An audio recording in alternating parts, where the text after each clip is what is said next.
لیکن پاجامہ تہبند پینٹ اس سے نیچے لٹکانا جائز نہیں، مکروہ تحریمی ہے۔ اور نماز میں اگر ٹخنا ڈھکا ہوا ہے تو نماز بھی مکروہ تحریمی، ثواب بہت کم ملے گا۔ اور جس نے اپنا پاجامہ پینٹ موڑ لیا وہ نہ موڑنے سے بہتر ہے، موڑ لینا نہ موڑنے سے بہتر ہے۔ کسی نے فیس بک پر مسئلہ بتا دیا کہ نہیں موڑنا جائز نہیں، اس کا مطلب یہ ہے کہ وہ ٹخنے ڈھانک کے نماز پڑھے، نماز بھی نہ ہو، یعنی نماز ہو جائے مگر مکروہ تحریمی، ثواب کچھ نہیں۔ اس لیے نہ موڑنے سے موڑنا بہتر ہے۔ اسے یہ بتانا چاہیے کہ پاجامہ یا پینٹ اتنا نیچا کیوں سلواتے ہو جو موڑنا پڑے، یہ نہیں بتانا کہ موڑنا ناجائز ہے، موڑنا بہتر ہے نہ موڑنے سے۔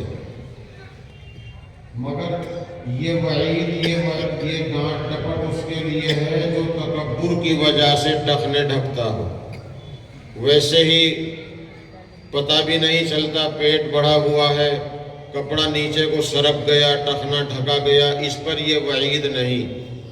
مگر کوشش یہ کرنی چاہیے کہ ہمارے ٹخنے نہ ڈھکے جائیں۔ لڑکیوں کے لیے ٹخنے کھولنا جائز نہیں، مردوں کو ٹخنے لباس کے ذریعے ڈھانکنا جائز نہیں۔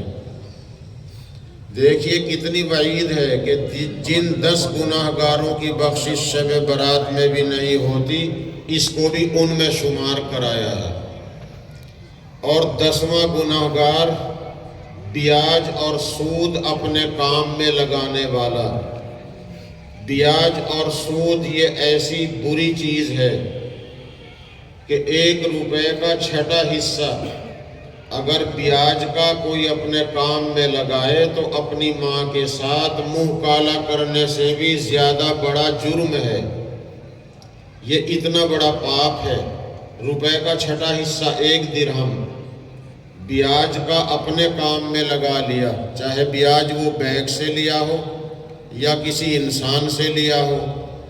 اس نے ہم سے قرضہ لیا تھا، ہم نے اس پر بیاج وصول کیا ہے، یہ اسی کو لوٹانا ضروری ہے۔ جیسے جوا اور سٹہ، اگر کسی نے جوئے میں سٹے میں پیسہ جیت لیا تو جس کا پیسہ ہم نے جیتا ہے اس کو واپس کرنا لازم ہے، نہیں کریں گے تو آخرت میں حساب کتاب میں نیکیوں کے ذریعے سے اس کی مکافات، اس کی پورتی کرائی جائے گی۔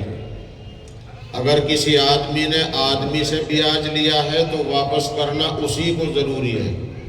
آج کل بچے ایسا بھی کر رہے ہیں، ایک آدمی کاروبار کرتا ہے، وہ اپنے دوست سے یا رشتہ دار سے کہتا ہے کہ اتنا پیسہ مجھے دو، میں کاروبار میں لگاؤں گا اور ہر مہینے اتنا پروفٹ نفع تمہیں دوں گا۔ اب یہ جو ہر مہینے نفع دینا طے کیا یہ بیاج ہے۔ جو پیسہ ہم نے اس سے کام میں لگانے کے واسطے لیا وہ تو ادھار ہے، تو ادھار پر اگر ہم بڑھا کے دیتے ہیں وہ بیاج ہے۔ یا تو ادھار دیں، ادھار دینا بھی ثواب۔ اور اگر کاروبار میں شرکت ہے تو یہ طے کیا جائے کہ نفع نقصان میں 25 پیسے، 50 پیسے، 75 پیسے کی شرکت رہے گی۔ نفع سے پہلے نقصان ہے، خدا نہ کرے اگر نقصان ہوا تو تب بھی میں شریک ہوں، اللہ کرے نفع ہوگا تب بھی میں اتنے کا شریک ہوں، اس طور پر کیا جائے۔ اگر ہم نے آپ سے پیسہ لے کر کاروبار میں لگایا، ہر مہینے آپ کو نفع دیا، یہ بیاج ہے۔ جو آپ نے ہم سے فالتو لیا وہ واپس کرنا پڑے گا۔ ایک صورت یہ ہے کہ میں نے آپ سے قرضہ لیا اور میں نے آپ سے کوئی تذکرہ نہیں کیا کہ میں آپ کو بڑھا کر واپس کروں گا، فالتو دوں گا، نہ آپ نے ذکر کیا کہ میں فالتو لوں گا، اور یہ میرا پیسہ میرے پاس رہتا تو کاروبار میں لگاتا، مجھے منافع ہوتا۔ یہ میرا پیسہ سال 2 سال تمہارے پاس رہے گا، تم کچھ سوچ لینا۔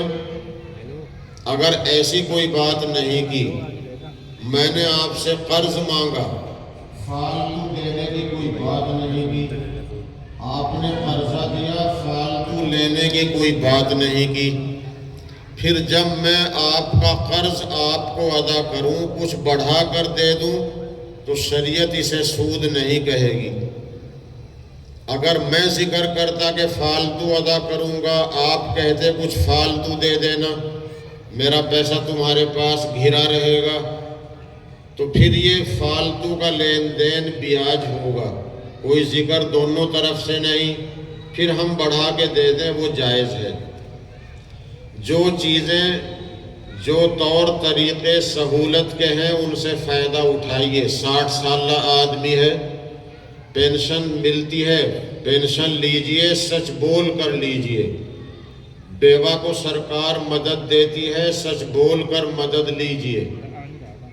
بچہ پیدا ہوا، سرکار کچھ مدد دے رہی ہے، اس سہولت سے فائدہ اٹھائیے۔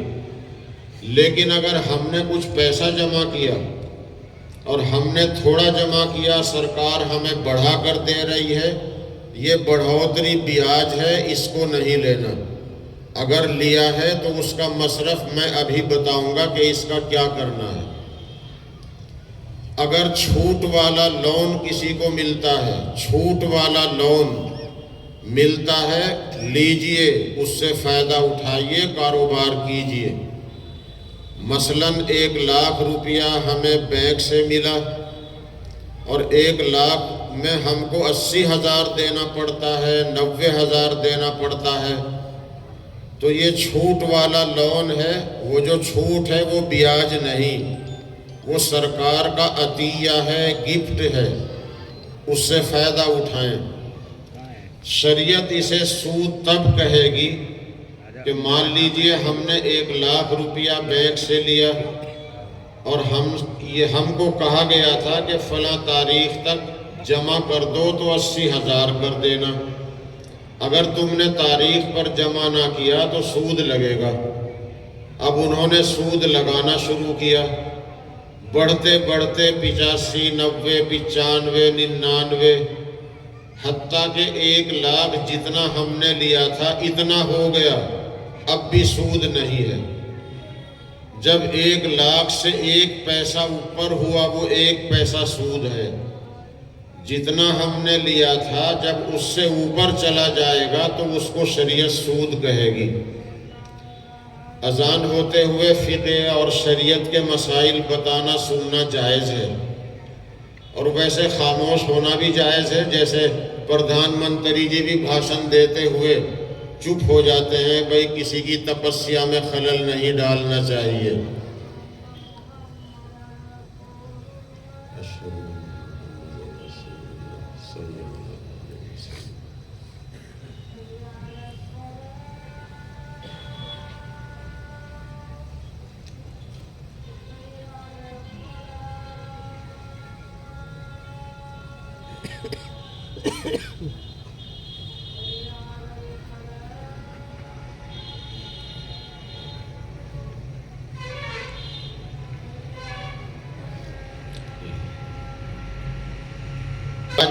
خطرناک چیز ہے، خبیث ترین گندی چیز ہے، اس سے بچنا ہے۔ لیکن اس وقت آپ کو ایسے شکنجے میں کسا گیا ہے کہ سود سے بچ کر نکلنا بڑا مشکل ہے، لیکن اس سے بچنا پڑے گا۔